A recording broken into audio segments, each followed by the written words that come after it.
नमस्कार दर्शक बंधु मु ज्योतिर्विद सुधीर स्वागत जनाऊँ मोर आज स्वतंत्र उपस्थापना को आमर वृक्षलता बा वनौषधि एमानंकर आमर वास्तुक्षेत्र उपरे कौन भूमिका रही ग्रह जगत उपरे एमानंकर कौन रही प्रभाव एमानंकर भूमिका कौन ए संपर्क में मु आज आलोचना करने को जाऊँ दर्शक बंधु जे आमर ग्रह नक्षत्र मान सहित जे वृक्ष राजी माने रही वृक्षलता माने रही एमानंकर संपर्क सहबंधित तेबे आमे ग्रह मानंकर प्रिय वृक्ष एवं पुष्प संपर्क रे आसंतु जानिबा आमे आमर बारी घरे आमे नवग्रह संपर्कित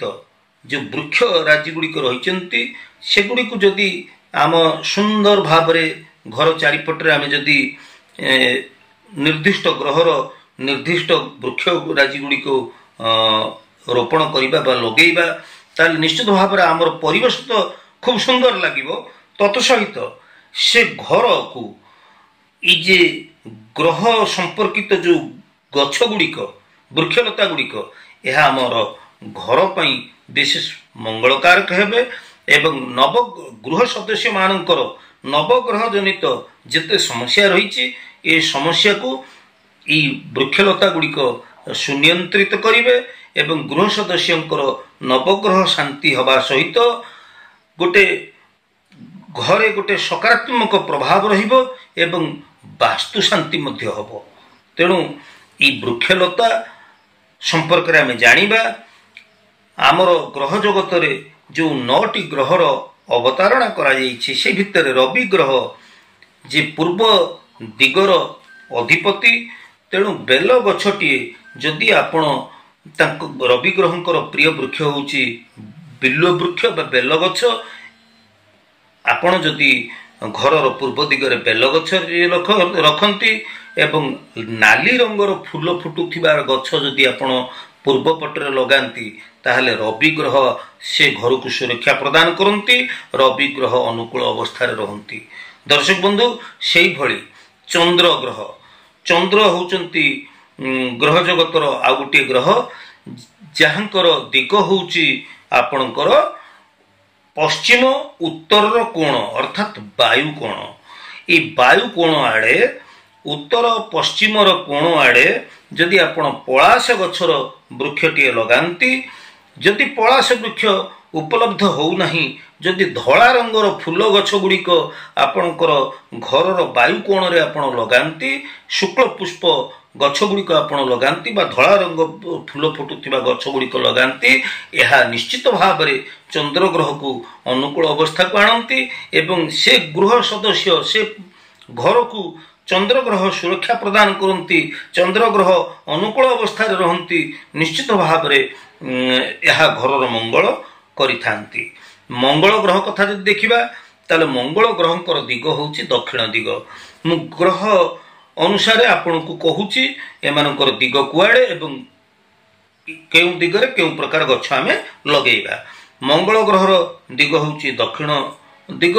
एवं दक्षिण दिगरे जदि आमे खैर गछ लगेइबा खैर गछ जदि लगेइबा जदि खैर गछ उपलब्ध हो नाही ताहले लाल रंगर फूल गछ जदि आमे लगेइबा ताहले निश्चित भाव में आमर परिवेश तो निश्चित भाव में शोभावंत हबो तत्सहित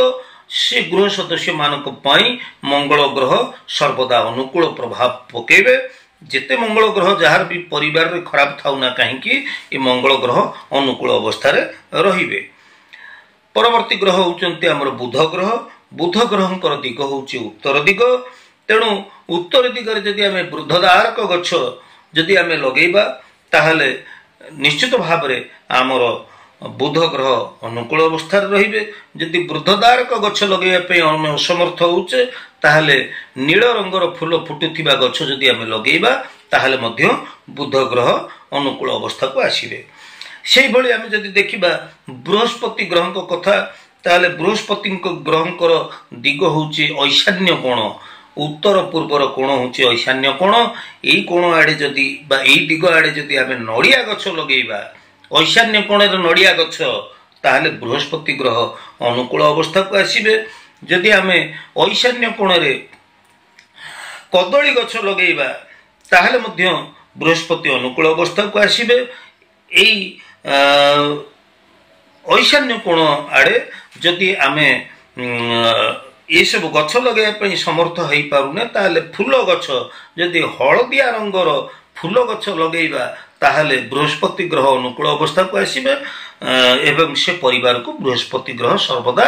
सुरक्षा प्रदान करिवे। शुक्र ग्रह को अनुकूल अवस्था को आनिबा पई आमर परिवेश को सौंदर्य शोभावंत करिबा पई आमर अग्नि कोण रे जदि आमे अरख गछ रखिबा मनी प्लांट गछ रखिबा बा धला रंगर फूल गछ जदि आमे रखिबा ताले निश्चित भाव में आमर शुक्र ग्रह अनुकूल अवस्था को आसीबे। शनि ग्रह दिग होची पश्चिम दिग शनि ग्रह को अनुकूल अवस्था को आनिया पई शमी वृक्ष बा बाड़ी अँला गछ जदि आमे लगेई परिबा बा आपणकर कला अपराजिता बा नील अपराजिता फूल जहाको कुआ जाए जदि कृष्ण वर्णर जदि पुष्प बा फूल गछ जदि आमे लगेइबा ताहले शनि ग्रह से परिवार सदस्य को निश्चित अनुकूल अवस्था रहिबे। से भली राहु केतु दुईटी छाया ग्रह रहिचंती तेणु ई राहु केतुंकर दिग होची नैऋत दिग। नैऋत दिग कहले दक्षिण एवं पश्चिम कोण जे नैऋत कोण बा ए दक्षिण पश्चिम आड़े जदि आमे आमर बारी घरे कुश गछ बा दुब गछ घास दुब घास बा घास गालीचा जदि आमे सृष्टि करिबा सबुजिमा जदि आमे सृष्टि करिबा धूम्र पुष्प जदि आमे कागज फूल गछ लगेइबा ताहले निश्चित भाव में आमर राहु केतु भली क्रूर ग्रह से परिवार प्रति सर्वदा संतुष्ट रहिबे एवं नवग्रह जनित आमर जो सब रही सकारात्मक प्रभाव निश्चित भाव में यह मोर घर पाई उपकार आनीदेव। यजुर्वेद अथर्ववेद सामवेद संगृहित तथ्य अनुजाई ये समस्त वृक्ष माने गृहर निर्दिष्ट दिगरे क्यों दिगरे रोपण कले से ग्रह मानकर तुष्टि विधान हवार संगे संगे सही दिगुरु आसुथिबा ग्रह मानकर प्रभाव गुड़िक सुव्यवस्थित हो पारिबो। ग्रह मध्य को से सब ग्रह मानकर